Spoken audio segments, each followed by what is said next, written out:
کم چلنا، زیادہ بیٹھے رہنا، کھانسی، قے کی تکلیف میں رہنا، غذا میں فائبر کی کمی، حاملہ عورت، زیادہ وزن اٹھانا، یہ عام وجوہات ہیں جو اینس اور ریکٹم میں خون کا ابھار بڑھاتے ہیں۔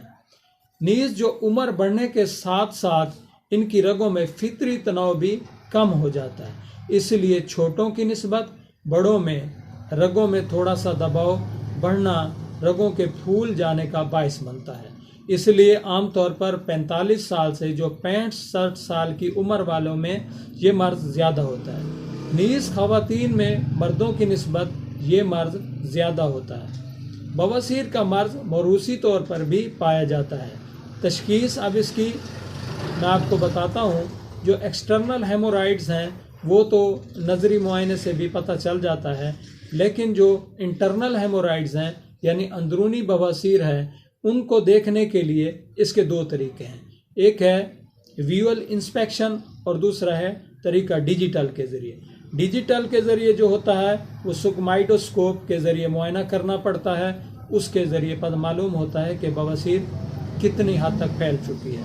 اب جو ویول انسپیکشن ہے وہ طبیب اپنے ہاتھوں پہ گلوز پہن لیتے ہیں اور اس کے بعد مقد یا اینس کے راستے سے انگلی داخل کر کے اس کا معائنہ کرتے ہیں کہ یہ گومڑ یا گلٹی کتنی حد تک بڑھ چکی ہے۔ اب ناظرین ہم آتے ہیں اس کے علاج کی طرف۔ علاج سے پہلے ایک چیز میں آپ کو بتا دوں کہ بواسیر کے ابتدائی علاج میں اسباب مرض پر توجہ دینا اور تمام ممکن اسباب کا سدباب کرنا نہایت اہم ہے۔ عام طور پر بواسیر کا علاج اپنے روزمرہ کے معمولات اور طرز زندگی میں تبدیلیاں لا کر اور دواخانے سے آسانی سے مل جانے والی ادویات جو دستیاب ہوں ان سے گھر پر ہی علاج کیا جا سکتا ہے۔ تاہم جو حاملہ خواتین ہیں ان کو علاج کی تدبیر کرنے سے پہلے کسی مستند طبیب سے رجوع کرنا زیادہ ضروری ہے۔ اب بواسیر کا جو علاج ہے وہ 3 طرح کا ہے۔ ایک ہے گھریلو علاج اور دوسرا ہے دواؤں سے علاج اور تیسرا ہے سرجری سے علاج۔ اب ناظرین پہلے ہم دیکھ لیتے ہیں کہ جو گھریلو علاج ہے اس میں دیکھ لیتے ہیں۔ اس میں پہلے نمبر پہ آتی ہیں فائبر والی غذائیں۔ فائبر والی غذائیں، ریشے والی غذائیں۔ ریشے والی غذائیں کون سی غذائیں ہیں؟ جس طرح کدو ہو گیا، کریلا ہو گیا، پھلیاں ہو گئیں، یہ فائبر والی غذا ہے۔ ناظرین یہ لینا کیوں ضروری ہے؟ یہ اس لیے لینا ضروری ہے کہ یہ پخانے کو یا سٹول کو نرم کرتی ہیں اور اس کے لیے قبض نہیں ہوتی۔ قبض نہ ہونے کی وجہ سے اینس پر جو دباؤ ہے اس کی رگوں پر وہ نہیں پڑتا، جس کی وجہ سے پخانہ آسانی سے نکل جاتا ہے اور مزید اس کی تکلیف نہیں ہوتی۔ اس کے علاوہ اس میں دالیں ہیں، سبز پتوں والی غذائیں ہیں، پھلیاں ہیں، جو کا دلیا ہے، گری دار میوے، پھل اور ان چھنے والی روٹی، پانی زیادہ پینا۔ اور ایک تدبیر ہے جو میں آپ کو بتا دوں کہ 1 ٹب کا پانی لے لیں، یعنی اس میں ہلکا گرم پانی ہو، نیم گرم پانی ہو، اس میں 2 سے 3 مرتبہ پیشنٹ کو اگر بٹھائیں تو اس سے درد اور سوجن میں بہت زیادہ کمی آ جاتی ہے۔ ایک اور بات کہ مکھن لے لیں، اس کو 14 مرتبہ ٹھنڈے پانی سے دھو لیں، پھر وہ انگلی پر لگا کر اینس کی جگہ پر تھوڑا تھوڑا لگا دیں، تو انشاءاللہ اس سے بھی سوزش بھی دور ہو جائے گی اور درد بھی دور ہو جائے گا۔ ناظرین ایک اور بات کہ رفع حاجت کے بعد ٹیشو پیپر اور ڈرائی ٹاول یعنی خشک ٹاول کبھی بھی استعمال نہ کریں۔ استنجا کرنے کے لیے پانی کا استعمال کریں اور گیلا ٹاول استعمال کریں۔ اینل ہائیجین کا خاص خیال رکھیں۔ اس کے علاوہ اب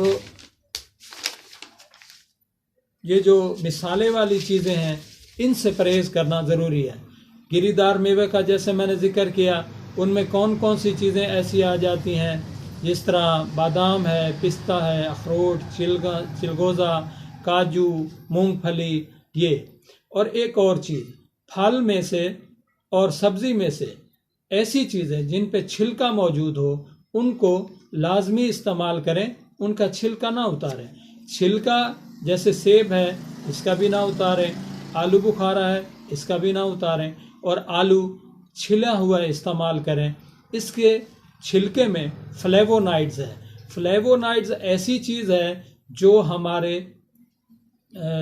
اینس کی جگہ پر رگوں کا جو دباؤ ہے اس کو کم کرتا ہے۔ یہ فلیوونائڈز کا اہم کام ہے۔ اور یہ فلیوونائڈز کہاں موجود ہیں؟ یہ فلیوونائڈز چھلکے والے پھل اور چھلکے والی غذاؤں میں موجود ہیں۔ اب ان چھنا آٹا اور جو کا آٹا، دلیا، ڈبل روٹی صرف براؤن یا ہول گرین والی یوز کریں۔ سفید چاول مکمل طور پر پرہیز کریں۔ سفید چاول اگر آپ نے کھانے بھی ہیں تو اس پہ سبزی، دال یا سلاد ڈال کر استعمال کریں، یا پھر براؤن چاول استعمال کریں۔ یہ ناظرین یہ میں نے آپ کو بتایا۔ اس کے متعلق اب کچھ غذائی ٹانک ہیں، غذائی ٹانک جو ڈھیلی رگوں میں تناؤ پیدا کرتے ہیں۔ پھلوں اور سبزیوں سے حاصل کردہ ایسے اجزاء میں بھی فلیوونائڈز موجود ہوتا ہے۔ اب اس کا جو دوسرا علاج ہے، پرانے زمانے میں لوگ استعمال کرتے تھے کہ گھوڑے کا بال لے کر اس ہیمورائڈز کو، بواسیر کو ایسے باہر نکال کے اس کے اوپر ایک گرہ لگا دیتے تھے۔ ایک دن انہوں نے تھوڑی سی گرہ لگانی ہے، اگلے دن انہوں نے اس کو اور کھینچ دینا، پھر تیسرے دن اور کھینچ دینا۔ اس کی بلڈ سرکولیشن وہاں پہ ختم ہوتی جائے گی جس طرح اس کی گرہ بڑھتی جائے گی۔ اس کے بعد جیسے جیسے وہ بند ہوتا جائے گا اس کا خون کا سرکولیشن، تو اس کے بعد وہ خود گر کے جھڑ جائے گا۔ یہ ایک طریقہ تھا پرانے لوگوں کا، لیکن آج جدید دور میں بھی یہ استعمال ہو رہا ہے، جس کا نام ہے ربر بینڈز لائگیشن۔ یہ بازار سے سرجری والوں سے ملتا ہے۔ اس کے جو بیرونی مسے ہوتے ہیں ان پہ یہ ربر کا بینڈ جو ہے لائگیشن کر دیتے ہیں، باندھ دیتے ہیں، اور اس کے کچھ دنوں کے بعد وہ خود اس کی سرکولیشن رک جاتی ہے اور وہ جھڑ کے نکل جاتے ہیں۔ یہ تھی اس کے علاج کے متعلق۔ اب جناب اس کا ہم اہم جو احتیاطی تدابیر ہیں وہ دیکھ لیتے ہیں۔ متوازن غذا، فائبر والی غذائیں، ہفتے بھر کا جو آپ کا مینیو ہے اس میں آپ گوشت کی مقدار جو ہے کم سے کم رکھیں، اور سبزیوں کی مقدار، دالوں کی مقدار، پھلیوں کی مقدار یہ زیادہ سے زیادہ رکھیں۔ اس کے بعد جو فروزن غذائیں ہیں، بازاری کھانے ہیں، فاسٹ فوڈ ہے، سوڈا واٹر، انرجی واٹر، ہر قسم کی پروسیسڈ فوڈز جو ہیں ان سے پرہیز کرنا ہے۔ نمک کی حد میں اعتدال کریں۔ پانی کم سے کم 8 گلاس روزانہ پئیں۔ سگریٹ نوشی سے پرہیز کریں، اور چائے اور کافی نہ پئیں یا کم سے کم لیں۔ قبض سے ہر بچنے کی ممکن کوشش کریں۔ رفع حاجت محسوس ہونے کی صورت میں دیر نہ کریں، ورنہ یہ جو پخانہ ہے وہاں پہ پڑا ہوا خشک ہو جائے گا اور قبض کی صورت اختیار کر لے گا، جس کے لیے رفع حاجت کے لیے زور لگانا پڑے گا۔ تحقیق یہ ہوئی ہے کہ جب آپ ٹائلٹ میں جائیں تو جو انڈین ٹائلٹ ٹائپ بنے ہوئے ہیں اس پہ تو انسان اکڑوں کے بل بیٹھتا ہے۔ تھوڑا اکڑوں کے بل جب بیٹھے گا تو اس کے پخانے کو نکلنے میں آسانی ہو جائے گی۔ لیکن آج کل ویسٹرن جو کماؤنڈ ہیں وہ موجود ہیں، اس کے لیے آپ کو تھوڑا اپنے پاؤں جو ہے پیشنٹ کو اوپر رکھنے پڑیں گے، تھوڑا اوپر کر کے، تو اس کی وجہ سے اس کی پوزیشن بھی وہی بن جائے گی اور اس کا پخانے میں نکلنے میں آسانی ہو جائے گی۔ اینال ہائیجین کا خاص خیال رکھیں، یعنی خشک ٹاول، ٹیشو پیپر ان کا استعمال نہ کریں۔ پانی سے طہارت حاصل کریں، اور معمول کے مطابق یہ تھیں تبدیلیاں جو ضرور اختیار کریں۔ اور جو نیند ہے وہ ضرورت سے کم اور ضرورت سے زیادہ دیر تک نہ سوئیں۔ زیادہ دیر بیٹھے رہنا، زیادہ دیر کھڑے رہنا، ان سے پرہیز کریں۔ بھاری وزن اٹھانے سے پرہیز کریں، باقاعدہ ورزش کریں اور وزن کنٹرول کریں۔ ان احتیاطی تدابیر پر عمل کرنے سے نہ صرف بواسیر سے بچا جا سکتا ہے بلکہ عمومی صحت بھی رہتی ہے اور تندرستی بھی قائم رہتی ہے۔ ناظرین، اگر آپ نے کسی دواخانے سے ادویات لینی ہوں تو وہ ان کے متعلق میں آپ کو بتا دیتا ہوں، اشرف والوں کی اکثیر بواسیر آتی ہے، صبح شام خالی پیٹ ایک ایک گولی لیں، غذا کے بعد جوارش کمونی آدھا آدھا چمچ صبح شام لیں، اور اس کے ساتھ شربت دینار ہمدرد کا آتا ہے وہ 2 چمچ صبح شام لیں، اور قبض زیادہ ہو تو رات سوتے وقت اطریف الزمانی 1 چمچ استعمال کریں، 15 دن 20 دن یہ استعمال کریں، انشاءاللہ آپ کو افاقہ ہو جائے گا۔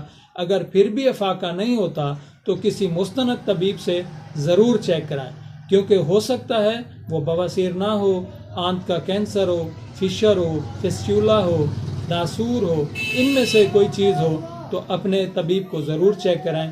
آخر میں مجھ سمیت سب کے لیے یاد دہانی ضروری ہے کہ دعا، صدقہ، خیرات اور بھلائی کے کام کرنا اور سنت نبوی صلی اللہ علیہ وآلہ وسلم پر عمل پیرا ہو کر ہم بیماریوں سے بچ سکتے ہیں۔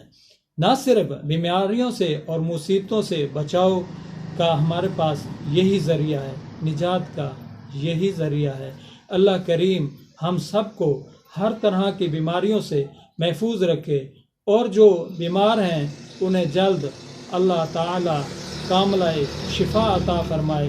مجھے اپنی دعاؤں میں یاد رکھیں۔